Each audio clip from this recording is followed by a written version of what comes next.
जय हिंद दोस्तों, आपका स्वागत है आपके अपने YouTube channel learning point with Abhishek sir पर।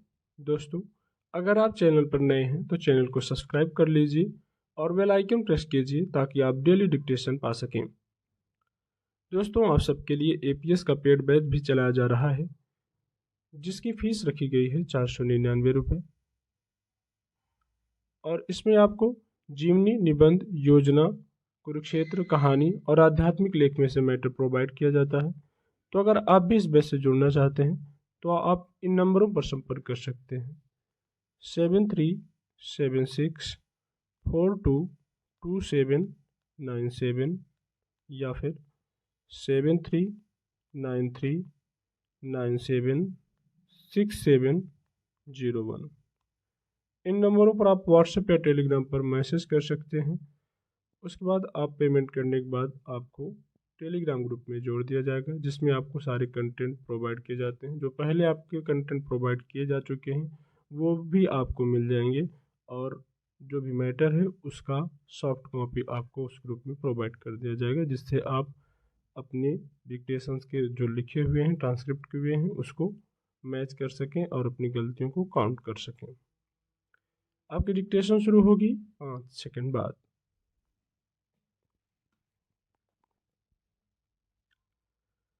आजकल सरकारी प्रोत्साहन के कारण अर्थव्यवस्था के सभी घटकों में निजी क्षेत्र का वर्चस्व बढ़ रहा है। ऐसे में शिक्षा का क्षेत्र निजीकरण से प्रभावित हुए बिना कैसे रह सकता है। शिक्षा के निजीकरण का अर्थ है शिक्षा के क्षेत्र में सरकार के अतिरिक्त गैर सरकारी भागीदारी। वैसे तो ब्रिटिश काल से ही निजी संस्थाएं शिक्षण कार्य में संलग्न थीं, लेकिन स्वतंत्र भारत में उनकी भागीदारी में बहुत वृद्धि हुई है। प्रारंभ में भारतीय संविधान में शिक्षा विषय को राज्य सूची के अंतर्गत शामिल किया गया था, लेकिन बाद में केंद्र सरकार ने यह अनुभव किया कि चूंकि शिक्षा प्रत्यक्ष रूप से राष्ट्र के निर्माण में महत्वपूर्ण भूमिका निभाती है, इसलिए यह केंद्र सरकार के लिए भी महत्व का विषय है।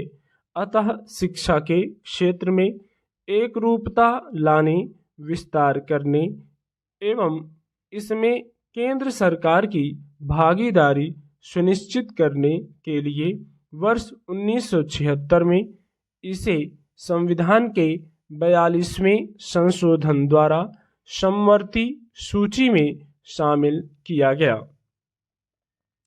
स्वतंत्रता के पश्चात जहां एक ओर हमारे पास संसाधनों का अभाव था, वहीं दूसरी ओर जनसंख्या में भी तीव्र गति से वृद्धि हुई।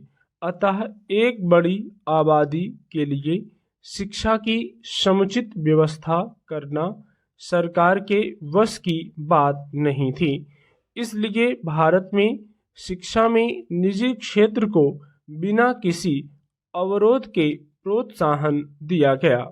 निजी क्षेत्र को शिक्षा की ओर आकर्षित करने के लिए सरकार ने कई कदम उठाए, जैसे निजी संस्थानों को आर्थिक सहायता देना, उनके लिए अनुदान का प्रावधान करना, शैक्षणिक इमारत हेतु कम मूल्य पर भूमि उपलब्ध कराना आदि। भारत में ऊपरी तौर पर शिक्षा को दो भागों में विभक्त किया जा सकता है, स्कूली शिक्षा तथा विश्वविद्यालयी शिक्षा या उच्च शिक्षा। आज इन दोनों ही क्षेत्रों में निजी संस्थानों की भागीदारी दृष्टिगोचर होती है। यही कारण है कि यहाँ सरकारी शिक्षा व्यवस्था के समानांतर निजी शिक्षा प्रणाली भी संचालित है। शिक्षा के निजीकरण ने इस क्षेत्र के प्रसार में सकारात्मक योगदान दिया है।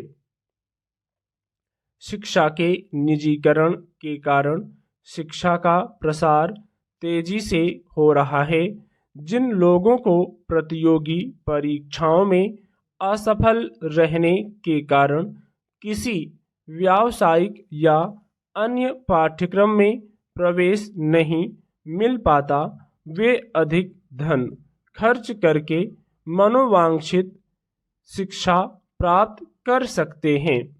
इस तरह शिक्षा के निजीकरण के कारण देश का धन सकारात्मक कार्यों में लग रहा है। नई शिक्षण संस्थाओं की स्थापना के कारण नवयुवकों को रोजगार के नए अवसर उपलब्ध हो रहे हैं। शिक्षण से संबंधित व्यवसायों को भी गति मिल रही है। पिछले कुछ वर्षों में उच्च शिक्षा प्राप्त करने वाले लोगों की संख्या में तेजी से वृद्धि हुई है। इतनी अधिक संख्या में प्रतिवर्ष सरकारी नौकरियों का सृजन कर पाना संभव नहीं। निजी संस्थाओं की अधिकता के कारण इन लोगों को भी रोजगार के अवसर उपलब्ध हो रहे हैं। इस तरह शिक्षा के निजीकरण के कारण देश के आर्थिक विकास को भी गति मिल रही है। स्टॉप।